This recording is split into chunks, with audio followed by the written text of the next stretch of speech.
Se a gente verifica hoje, se a gente examina hoje a experiência do ITA, fica até fácil achar assim, poxa, fantástico isso aí. Isso aí era uma coisa que estava destinada para o Brasil, né? Ele ter ido ao MIT, naquela viagem incrível, que Sim. também mostra o espírito brasileiro medíocre da época. O homem está lá nos Estados Unidos e descobre que não tem diária. Não vai receber as diárias. E, vai ter, e acaba chegando no MIT de trem. Né? Porque não tinha como chegar de avião, porque não De tinha ônibus. dinheiro. De De ônibus, ônibus. exatamente. Então, visto hoje, assim, poxa, mas o ITA é uma coisa fantástica, mas não foi assim, né? Quer Não dizer, foi assim. foi sempre difícil. Tem um traço também da personalidade do Marechal Casimiro Montenegro, que é fantástico, que é um traço que é raro hoje nos personagens públicos, assim, a polidez, a educação. Ele é um homem obstinado, assim, ele vai fazer aquilo é o grande objetivo da vida dele, mas ele faz isso com uma inteligência, com uma maleabilidade. Parece que ele percebeu desde cedo que se ele fosse contra o estabelecimento militar, contra a rigidez da caserna, o projeto dele ia por água abaixo, nunca ia se realizar. Então ele convive com isso. Eu fiquei impressionado com a fidelidade que ele tem à amizade ao Eduardo Gomes. E ele não se deixa levar pelo rancor ao Eduardo Gomes. Até o final, ele faz uma observação muito elegante no final, dizendo que o Eduardo não compreendeu o avanço da tecnologia. Eu sempre gostei muito do Eduardo, sabendo que ele era um homem reacionário. Nunca tive nenhuma ilusão. Sim, mesmo. Mas tem muita gente de direita digna. Exatamente. Eu já não sou mais o sectário que eu era 30 anos atrás.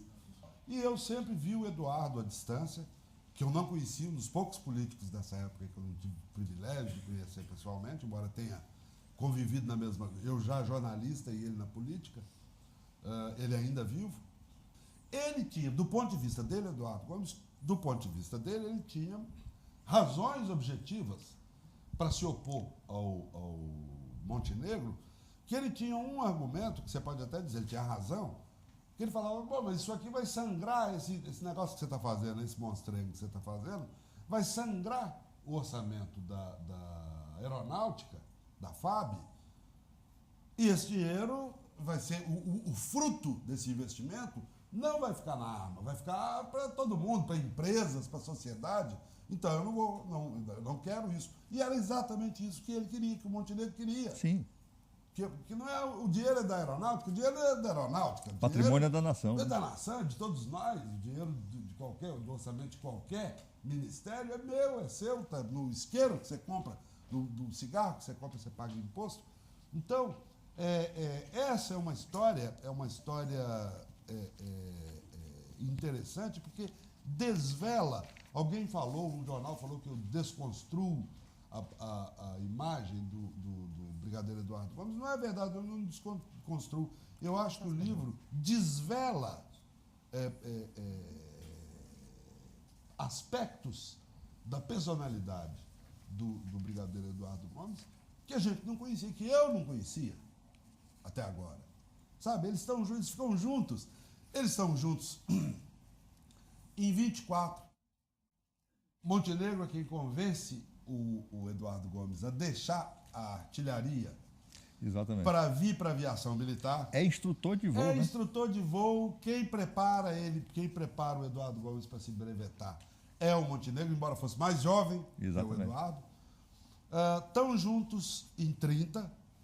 Esse voo, que abre o livro aí dele sem os comandos no avião, ele está indo para Belo Horizonte bombardear o 12RI e indo para Barbacena abrir caminho para as tropas do Nelson de Mello, do general, hoje morreu o general, mas na época tenente, o capitão Nelson de Mello, libertar, entre outros, o Eduardo Gomes, que estava cercado em Barbacena pelas tropas do Washington Luiz.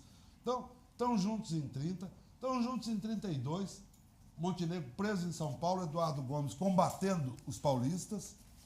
Estão juntos em 35, quando Montenegro é ferido, um dos 3 focos da revolta comunista de 35 é a Escola de Aviação Militar, no Rio de Janeiro, onde o Eduardo Gomes é ferido por resistir de arma na mão. Era um herói, não empana a história do Eduardo Gomes. Eduardo Gomes era um dos únicos, dos 2 ou 3 únicos sobreviventes da primeira manifestação tenentista do Brasil, que é a revolta do Forte Copacabana, em 1922. O famoso episódio dos 18 do Forte. Estão juntos em 35, estão juntos quando Getúlio é derrubado. Getúlio volta ao último documento que o Getúlio recebe, o último manifesto que o Getúlio recebe antes de dar um tiro no peito, é o Manifesto dos Brigadeiros. Exatamente. Primeiro nome da lista, Eduardo Gomes. Um pouquinho mais abaixo, quem é que está lá? Casimiro Montenegro Filho. Participa a contragosto da novembrada. Pela primeira vez na vida, o pessoal viu ele fardado com um cantil e pistola na cintura e todo paramentado e tal. Por quê? Porque Eduardo estava orientando o pessoal para ir para São Paulo, porque eles achavam que o Jânio ia fazer uma república, uma resistência ali. Quando o Juscelino toma posse, o primeiro nome que ele cogita para chamar para ser ministro da Aeronáutica é do Marechal Montenegro, Casimiro, na época brigadeiro Montenegro. Ele recusa, ele nem permite que o Juscelino faça o convite.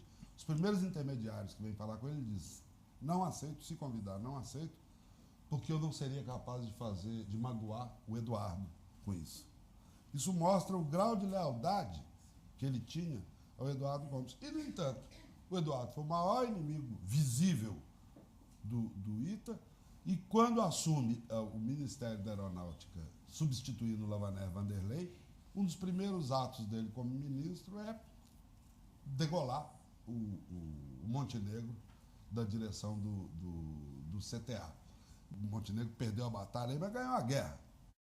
O ITA está aí hoje. Se tem essa quantidade de cearense paisano estudando hoje no ITA, é graças ao Montenegro. No terceiro e último bloco, a autonomia acadêmica do Instituto Tecnológico da Aeronáutica. Voltamos já.